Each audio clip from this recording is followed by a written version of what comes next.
లక్ష్యమును జీవమును ఆధారము నీ వాక్యము నా త్రోవకు.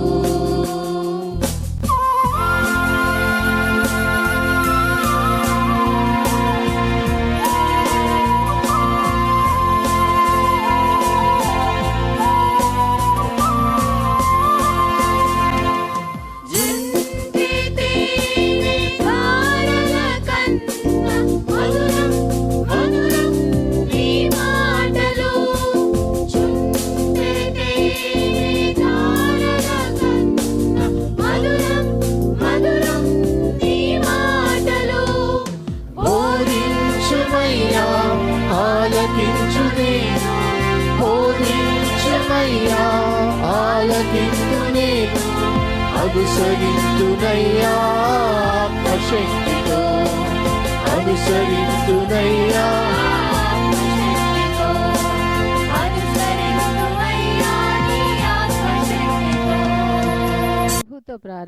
ప్రభుతో ప్రారంభం అనే ఆధ్యాత్మిక అనుదిన ప్రార్థనా కార్యక్రమానికి ప్రేమతో మిమ్మల్ని ఆహ్వానిస్తూ ఉన్నాం. మన జీవితానికి ఆదియు ఆధారమునైనటువంటి ఆ దేవుణ్ణి మొదట మరణించుకున్నట్లయితే ఆ దినమంతయు ఆయన కృపాక్షేమములే మన వెంట వచ్చును. మొదట వేకునే లేవగానే మరి నీతిసూరుడైనటువంటి ఆయనని చూద్దాం, ఆయన మనలనైన స్వరాన్ని మనం విందాం. మన జీవిత కాలం అంతయు ఆయన ఆశీర్వాదములు దీవెనలు మన మీద కుమ్మరించును. యెషయి 65:24 మనం చూసినట్లయితే వారికి ఈలాగున జరుగును, వారు వేడుకొనుక మునుపు నేను ఉత్తరమిచ్చెదను, వారి మనవి చేయుచుండగా నేను ఆలకించెదను. మనవి చేయుచుండగానే ఆయన మన మనవిని ఆలకిస్తున్నాడు. కాబట్టి మరి ప్రతి దినము కూడా ఈ యొక్క అనుదిన ఆధ్యాత్మిక కార్యక్రమంలో మనం పాల్గొన్నట్లయితే మన జీవిత కాలం అంతయు కూడా ఆయన మేలులను మనం పొందుకోగలం, ఆ నిత్యరాజ్యంలో వారసులుగా మనము జీవించగలం. రండి, ప్రభుతో ప్రారంభం కార్యక్రమంలో పాల్గొనండి, ఆత్మీయ మేలులు పొందండి. దేవుడు మిమ్మల్ని దీవించు. గానము చేయుడు సుకీర్తనను యెహోవాను గురించి క్రొత్త గాను రక్తిగాను. గానము చేయుడు సుకీర్తనను యెహోవాను గురించి క్రొత్త గాను రక్తిగాను. గానము చేయుడు సుకీర్తనను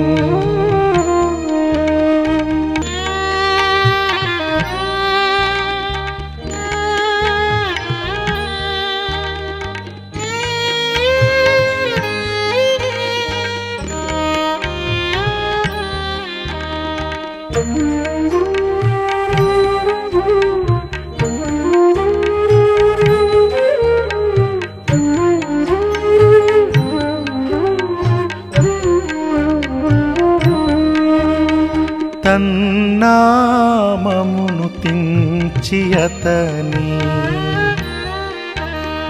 తన్నామమును తించి అతని రక్షాజన్నుగా సారే ప్రసిద్ధము చేసి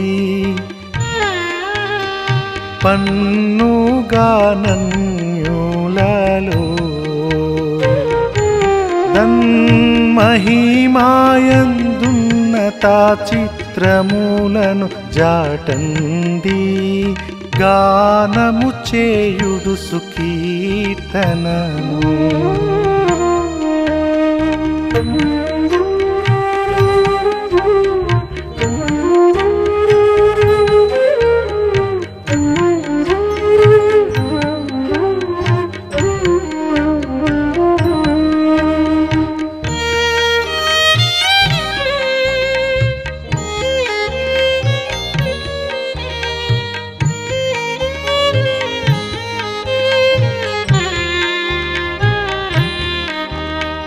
పరిశుద్ధాలంకారముతో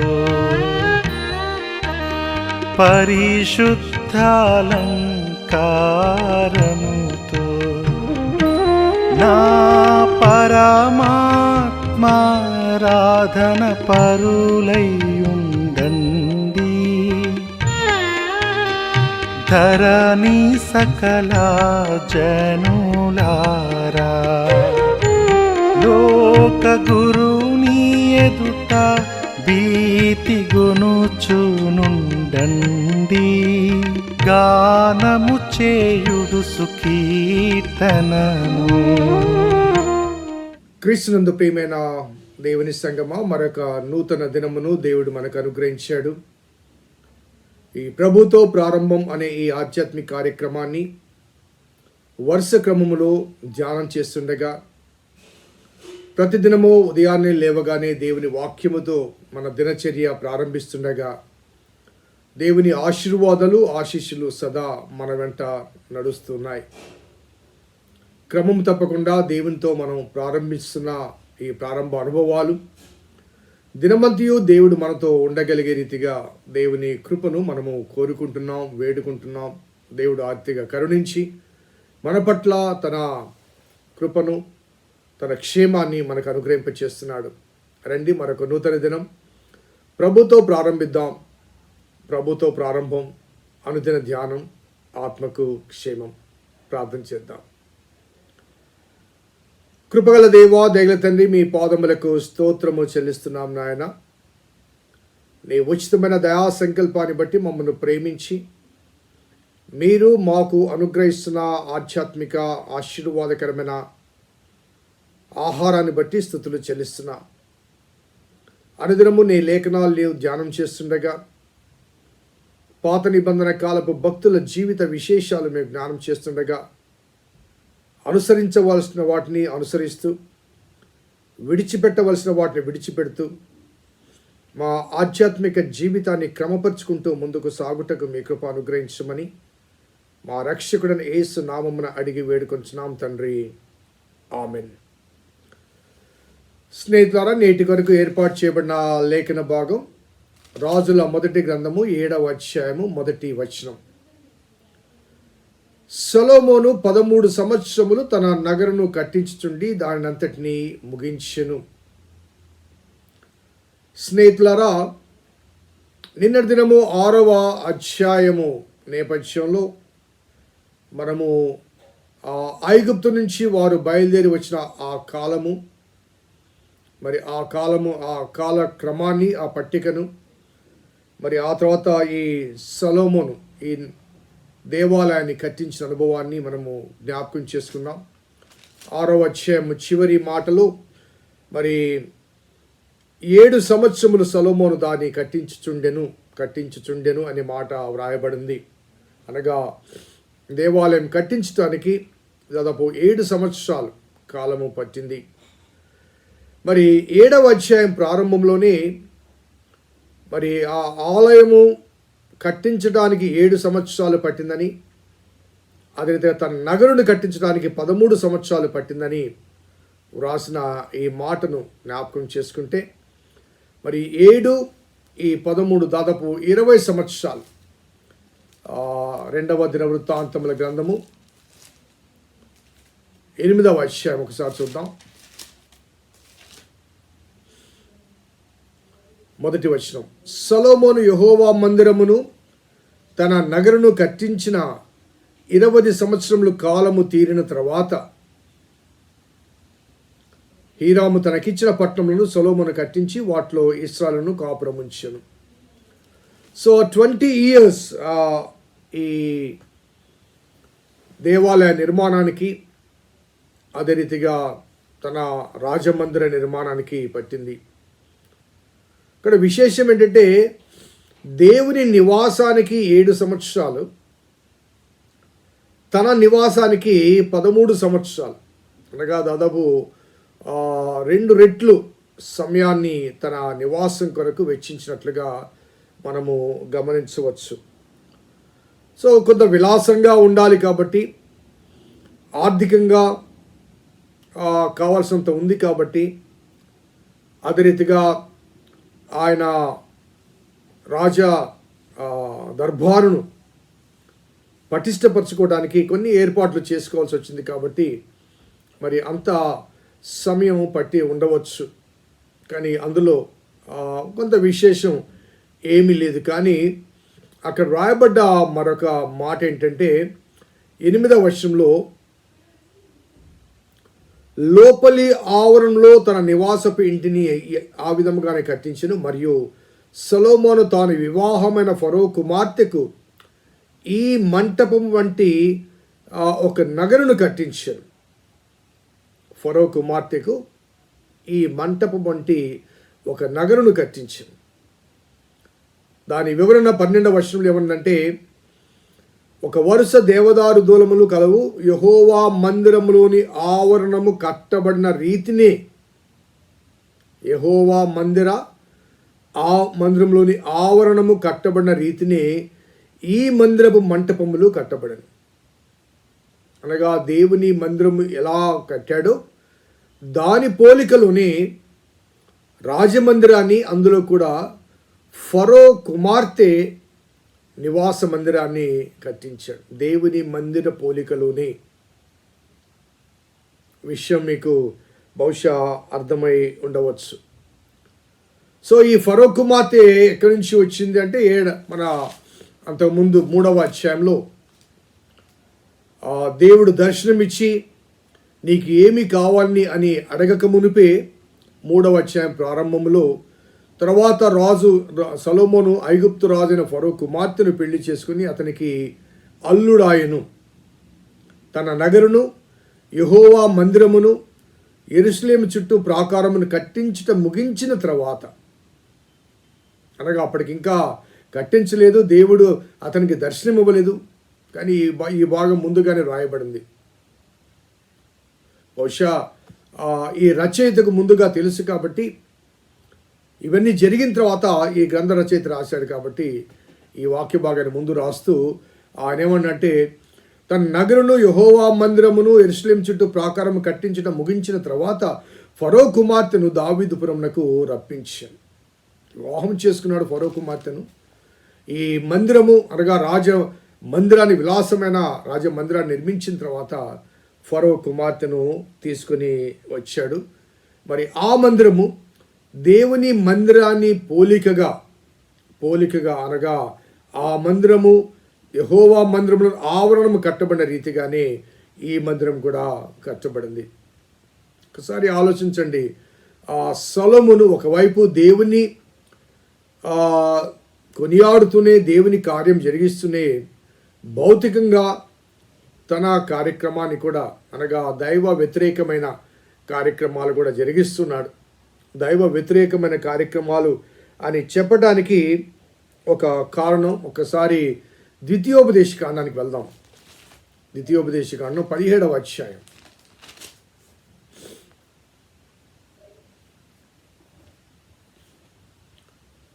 ఆ 14 నుంచి మనం చదివితే, నీ దేవుడైన యెహోవా నీకు ఇస్తున్న దేశంలో నీవు ప్రవేశించి దాన్ని స్వాధీనపరచుకొని అందులో నివసించి, నా చుట్టూ ఉన్న సమస్త జనములే నా మీద రాజును నియమించుకుందునను నీవు అనుకునే ఎడల, నీ దేవుడిని యెహోవా ఏర్పరచుకుని వాడిని ఆవశ్యకంగా నీ మీద రాజుగా నియమించుకునవలను.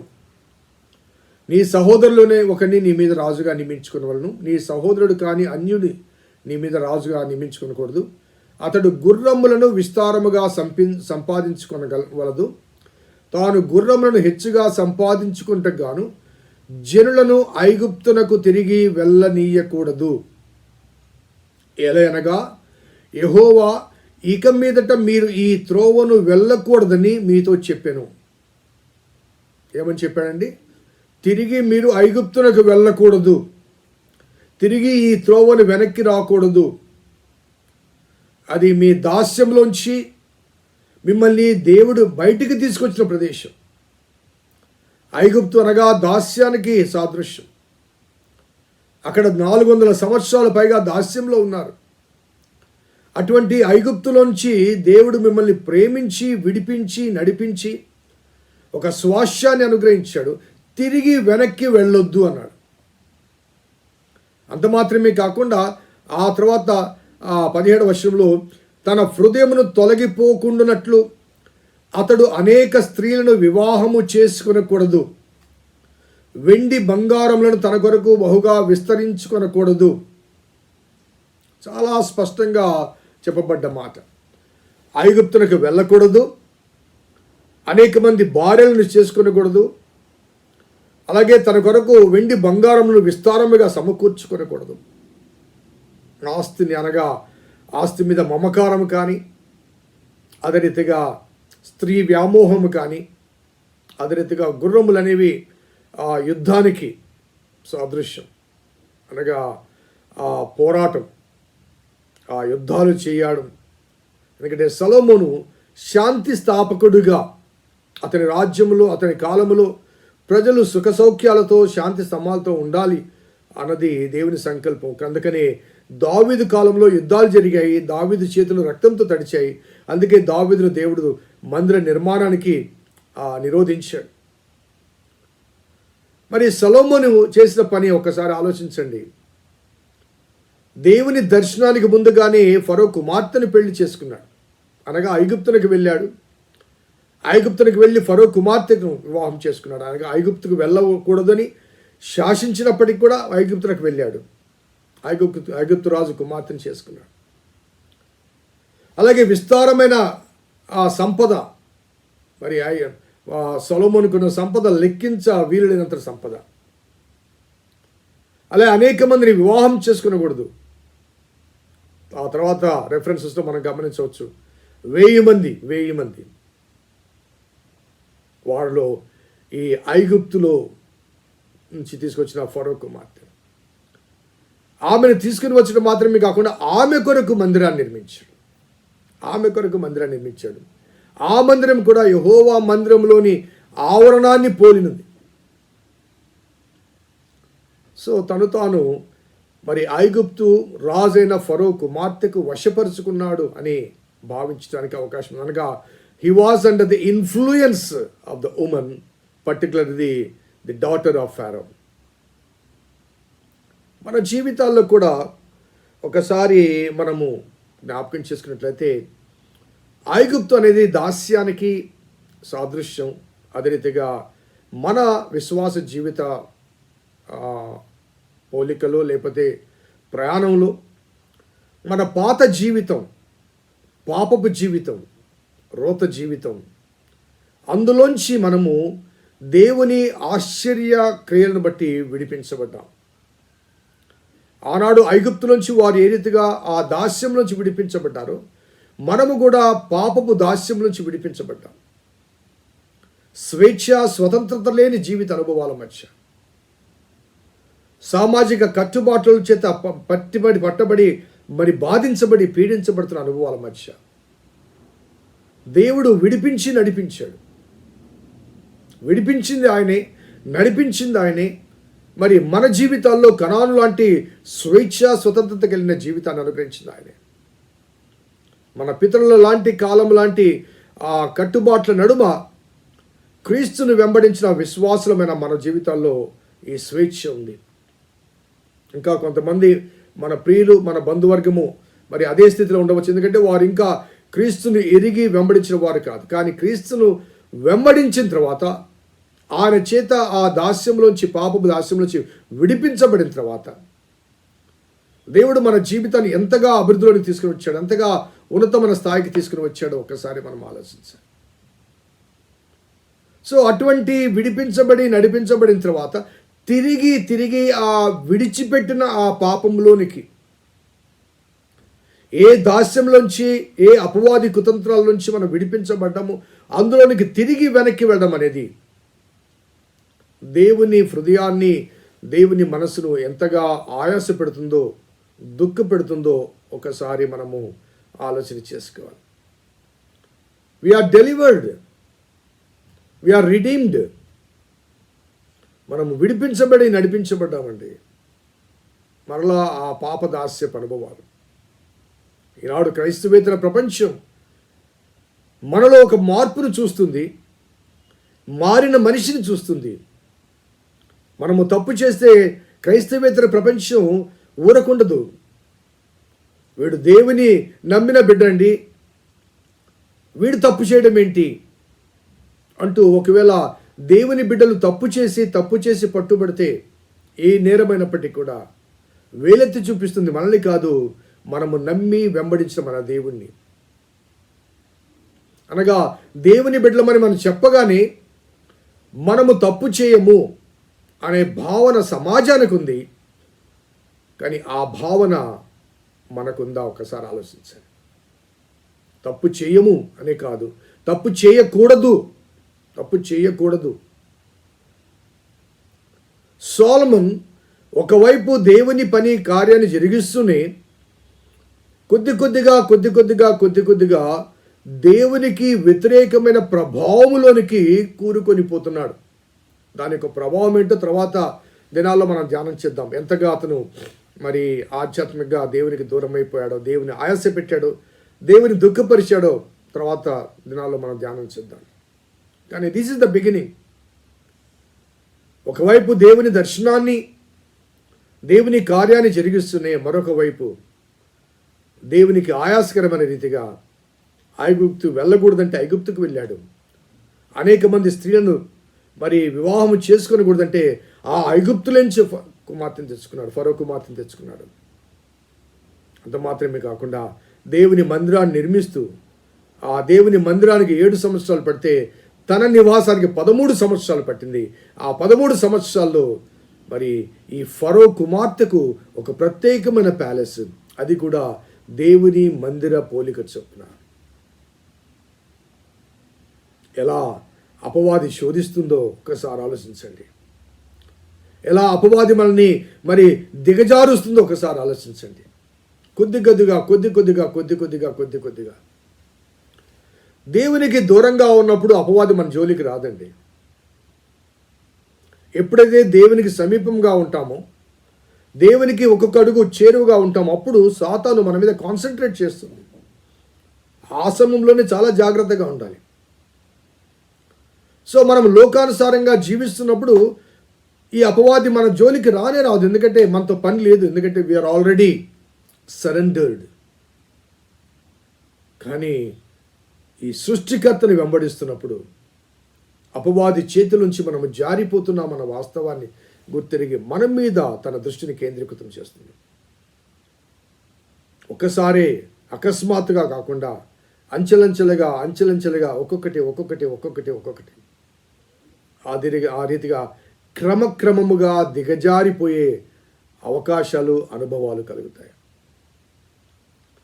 మరి సొలొమోన్ ఈ రీతిగా తన జీవితాన్ని మరి దేవునిలో ఎంతగా ఎదిగింపచేశాడు, దేవునికి దుఃఖపరిచే రీతిగా, ఆయాసపరిచే రీతిగా ఎలా ప్రవర్తించాడో రాబోయే దినాల్లో మనం ధ్యానం చేద్దాం. కానీ సొలొమోన్ జీవితం నేటి మన జీవితానికి ఒక హెచ్చరిక. సరిపోల్చుకోవటానికి, సవరించుకోవటానికి, సరిదిద్దుకోవటానికి దేవుడు సొలొమోన్ జీవితం ద్వారా మనతో మాట్లాడుతున్నాడు. మనము మన జీవితాన్ని సరిపోల్చుకొని సవరించుకోవాలి. ప్రార్థన చేద్దాం. కృపగల దేవా, దయగల తండ్రి, మీ పాదములకు స్తోత్రము చెల్లిస్తున్నాం నాయన. నీ ఉచితమైన దయా సంకల్పాన్ని బట్టి మమ్మల్ని ప్రేమించి మీరు మాకు అనుగ్రహిస్తున్న ఆధ్యాత్మిక సూచనలు బట్టి ప్రభాస్తుతులు చెల్లిస్తున్నాం. నీ లేఖనాల్లోంచి అనేక అంశాలు మేము నేర్చుకుంటున్నాం. ఆ అంశాలలో కొన్ని అలవర్చుకోవాలి, కొన్ని విడిచిపెట్టాలి. ఆ విషయాలు మీరే మాకు ప్రబోధిస్తున్నారు గనక మీ బోధలో గనక ఉన్న సారాంశాన్ని గ్రహించి దానికి అనుగుణంగా మా జీవితాన్ని మలచుకుని మార్చుకున్నట్టుకు మీ కృప దయచేయమని మా రక్షకుడని యేసు నామమున అడిగి వేడుకొంచున్నాం తండ్రి. ఆమేన్.